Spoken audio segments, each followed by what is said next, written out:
This is Jamey Boyum and Marshall. I'm here at TSTC with safety glasses, and I'm here with Jim Baxter, and he's a State and Regional Coordinator. He's coordinated.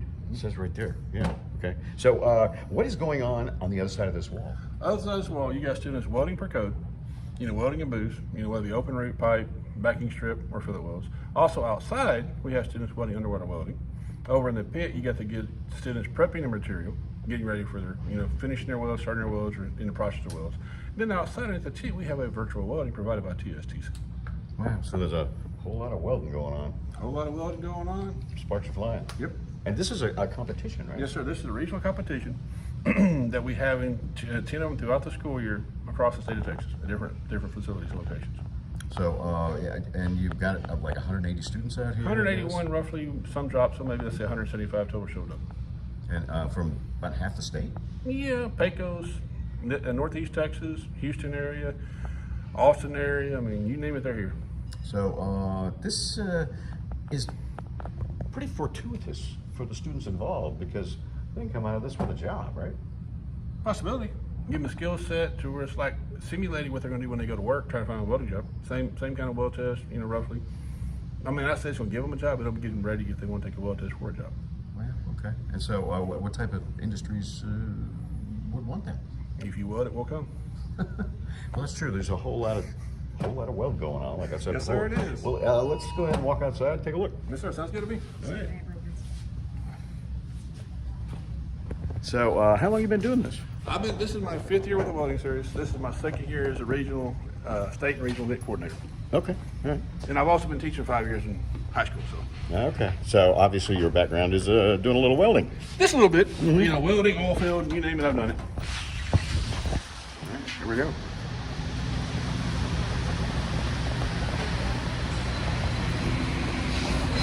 So I guess, yeah, you got students actively welding over here right now. Yes, sir, that's good.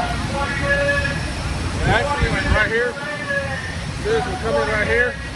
We got a check-in sheet with the welding series, and they'll come in, they'll check the levels, they'll get their plate, and then they'll come over to these gentlemen, and they'll kind of guide them to easy booths to go by. Also, when they come in, they come over here and see this gentleman.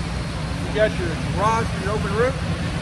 Also, you got your 7018s to do your filling cap, or like for the level 1s and 2s, that's all they do is run 7018. And these are the welding booths over here. Yes, so these are welding booths over here.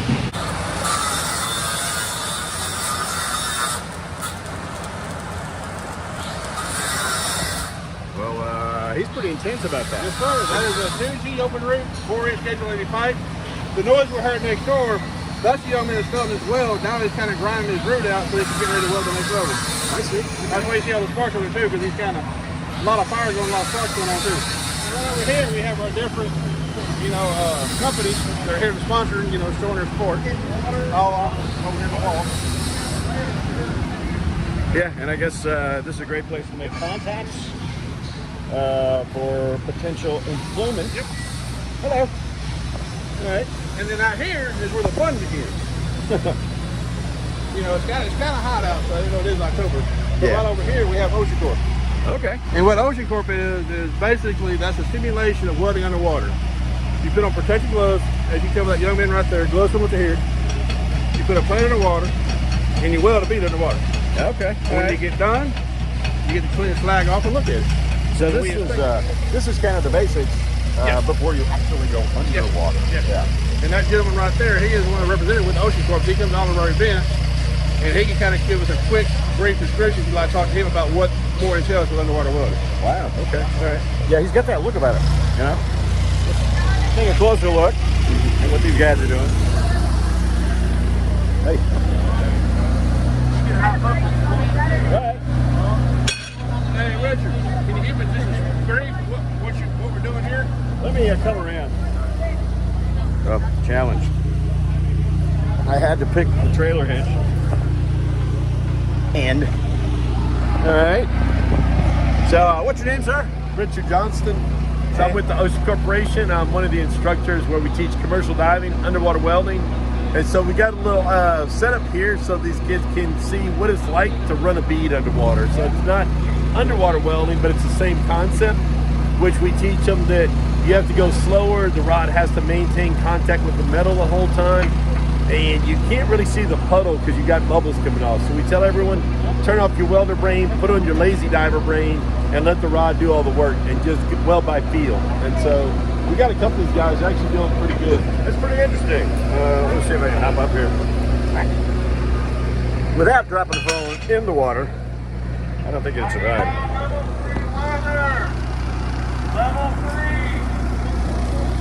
And so we got our insulated stinger, and we haven't used rubber gloves.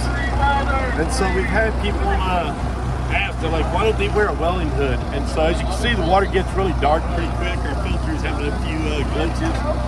But the water refracts the light. So I've been doing this 9 years, thousands of students. Never had anybody get an arc burn. I'm like, you know, if I was hurting somebody, well, first I'd be wearing a hood.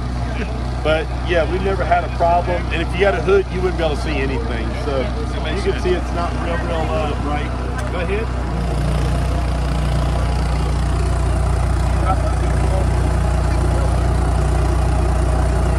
I guess this is kind of like underwater welding kindergarten. Yeah. So it just gets them an idea of what it's like to run a bead underwater. And so we take the first, second, third place from here and the first place from the other divisions. We go all over Texas doing this. And the winners get to come to our school in June. They actually put on the commercial diving gear, get in the tank, they weld underwater, and they compete for scholarships. Oh, wow. That's great. Yeah. And yeah, the pay's fairly good. I'm sorry? The pay's okay with that. It's Yeah, I tell everybody. Above minimum wage. Yeah, a little bit. So I tell them that, you know, you go into diving because you want to be a diver, not because of money and everything. And then people are kind of surprised that you can be a diver for 20 years and never weld. Lots of nuts and bolts, lots of construction, lots of underwater burning. We use an exothermic rod for cutting stuff up. NDT, mag particle, and ultrasound, so they'll do some of that underwater. And so just a little bit of everything. So you can be an inland diver, rivers, dams, bridges, even water towers get inspected, maintenance, water treatment plants, sewage treatment plants, and then of course offshore Gulf of Mexico. All right, so this guy probably just moved into first place. Just taking a quick look before he cleans it up. Pakistani. Those are, yeah, for underwater, that was gonna look really good. First time? Yeah. So, yeah, he's gonna clean those up. We'll see what they look like. That's probably gonna beat a 3-pass so far. Wow. So apparently, I'm good luck. Yeah, you just brought good luck. Yeah. He might have used it all up on this one. We'll see. Yeah, that's quite possible. Well, hey, thanks a lot for all the information. I appreciate it. You trying to get over here and get on TV? In the background, yeah. All right. Hi, Jim. Well, that's all pretty interesting stuff. It's fascinating. Yeah. We'll have more later on KLTV 7 News and KLTV.com.